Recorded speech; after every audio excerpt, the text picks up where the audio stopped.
अपनी spiritual journey में हम अक्सर एक टर्म, एक शब्द का इस्तेमाल बहुत करते हैं और सुनते हैं, और वो है ईगो। Ego death. तो अक्सर हम ये मानते हैं कि ईगो का मतलब होता है कि हमारे अंदर कोई भी अहम की भावना नहीं है, अहंकार की भावना नहीं है, और इस अहंकार की जो भावना है इसको त्याग देना ही स्पिरिचुअल जर्नी में आगे बढ़ना है। लेकिन ये सिर्फ इतना ही नहीं है। जब भी हम ईगो की बात करते हैं, ईगो सिर्फ एक अहंकार की भावना नहीं होती। ईगो वो होता है जो आप की अपनी आइडेंटिटी से अटैच होता है। जैसे जिस तरह से आप अपनी एक आइडेंटिटी फॉर्म करते हैं उसे ईगो कहते हैं। तो जब हम ईगो का त्याग करते हैं स्पिरिचुअल जर्नी में आगे बढ़ने के लिए और स्पिरिचुअल होने के लिए, उसमें सिर्फ हमें अहंकार को ही नहीं त्यागना होता है।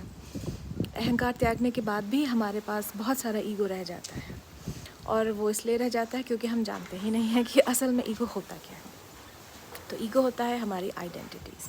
जैसे कि हम एक आइडेंटिटी बनाते हैं अपने बारे में। अगर आपसे कोई पूछे कि आपका परिचय क्या है, आप कौन हैं, आप क्या बताएंगे? आप एक नाम बताएंगे, हो सकता है आप अपना काम बताएंगे कि मेरा नाम ये है, मेरा प्रोफेशन ये है। और अगर आप इन सब को नहीं बताते हैं तो आप ज़्यादातर अपनी अच्छाइयाँ बताएंगे, अपने गुणों को, अपनी क्वालिटीज़ को बताएंगे कि मैं एक बहुत ही स्पिरिचुअल इंसान हूँ, मैं नेचर लविंग इंसान हूँ, मैं एनिमल लविंग इंसान हूँ। तो ये सब क्वालिटीज़ भी आपका एक आइडेंटिटी क्रिएट करती हैं, जो कि आपकी आइडेंटिटी आपका ईगो ही क्रिएट करता है। आपका ईगो, ये जो 3D दुनिया है, इसमें आपको एक आइडेंटिटी देता है कि आप एक अच्छे हैं, आप एक बुरे इंसान हैं, आप फूड लवर हैं, आप एनिमल लवर हैं, आप नेचर लवर हैं, आप एक स्पिरिचुअल इंसान हैं। इवन अगर आप ये बात को भी कहते हुए बहुत ही गर्व का महसूस करते हैं, या अक्सर ये बात कहते हैं कि नहीं, मैं तो बहुत स्पिरिचुअल इंसान हूँ, या मैं बहुत ही रिलीजियस इंसान हूँ, मैं तो बहुत ही गॉड लविंग इंसान हूँ, गॉड फियरिंग इंसान हूँ, ये सब बातें आपके ईगो ही से ही आती हैं।